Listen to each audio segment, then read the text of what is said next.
గట్లనే ఉంది నీ కథ. అందుకే ఉపన్యాసాలు ఆపు కిషన్ రెడ్డి గారు. నువ్వు అభివృద్ధి కోసం తెలంగాణకు అనుమతులు నిధులు అన్నప్పుడల్లా నేను కలిసి వస్తా అంటే నన్ను తీసుకుపోడు. అంత సీక్రెట్ ఏముంది? మీ మంత్రులే కదా కట్టర్, అశ్విని వైష్ణవ్ మీ మంత్రే కదా. ఏ మంత్రి అయినా మీ కేంద్ర మంత్రికి నేను కూడా నీతో పాటు వస్తా అని చెప్పిన. ఒక్క రోజన్నా నన్ను ఎంబడుండి తీసుకెళ్ళిండా?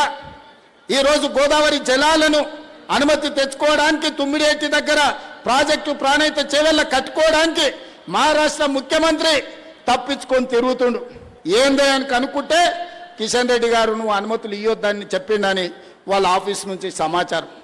ఇదెక్కడి బుద్ధయ్యా? తెచ్చుకో, తీసుకురా ఇవన్నీ. తుమ్మిడిఎట్టి అనుమతి, మెట్రో అనుమతి తీసుకురా, రీజనల్ రింగ్ రోడ్డు తీసుకురా, మూసి ప్రక్షాళనకు నిధులు తీసుకురా, ఒట్లని కొను. నిన్నే ఎల్పీ స్టేడియంలో 1,00,000 మందిని పిలిచి పెద్ద ఎత్తున శాల్వ కప్పి గంట పెండారం తొడుగుతాం నీకే. మేము అందరం కలిసి, మా కార్యకర్తలు అందరూ కలిసి తెలంగాణకు సహకారం అందించు కిషన్ రెడ్డి గారు. సీకట్ల వాళ్ళతో గూడి పుటాని చేయకు. ప్రజలేమో అమాయకులు కాదు. ఓసారి అంబర్పేటలో చూపించారు 2014లో కాలేరు వెంకటేశ్వర్ ఏం చేసిండు ఆ రోజు 18లో నువ్వు గిట్లనే చేస్తే. అందుకే ఈనాడు నేను బీజేపీ మిత్రులకు, బీఆర్ఎస్ మిత్రులకు నేను ఒకటే మాట చెప్పదలుచుకున్నా. ఇప్పుడు ఎన్నికలు లేవు. ఎన్నికలు వచ్చినప్పుడు 6 నెలలు రాజకీయాలు చేద్దాం. ఈ 2 ఏళ్ళు రాత్రి పగళ్ళు పని చేద్దాం, కష్టపడదాం, మన నగరాన్ని అభివృద్ధి చేసుకుందాం. 100% నేను అండగా నిలబడతా. నా దగ్గరికి ఏ ఎమ్మెల్యే వచ్చినా, అండ్లున్నా ఇండ్లున్నా మనతోనున్నా ఎవరికైనా పనులు చేపించే బాధ్యత నాది. వాళ్ళని ప్రజలు ఎమ్మెల్యేలుగా గెలిపించారు, నన్ను ముఖ్యమంత్రిగా గెలిపించారు.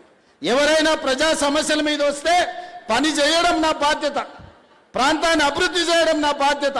అందుకే ఈనాడు రాజకీయాలకు అతీతంగా మన మహానగరాన్ని అభివృద్ధి చేసుకుందాం.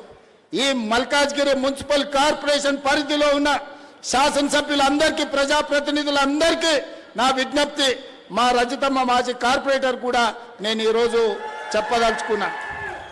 తను మున్సిపల్లో కార్పొరేటర్గా చాలా బ్రహ్మాండంగా పనిచేసింది. ఈ ప్రాంతానికి అత్యధికంగా నిధులు తీసుకొచ్చింది, సమస్యలని అక్కడ ప్రస్తావించింది.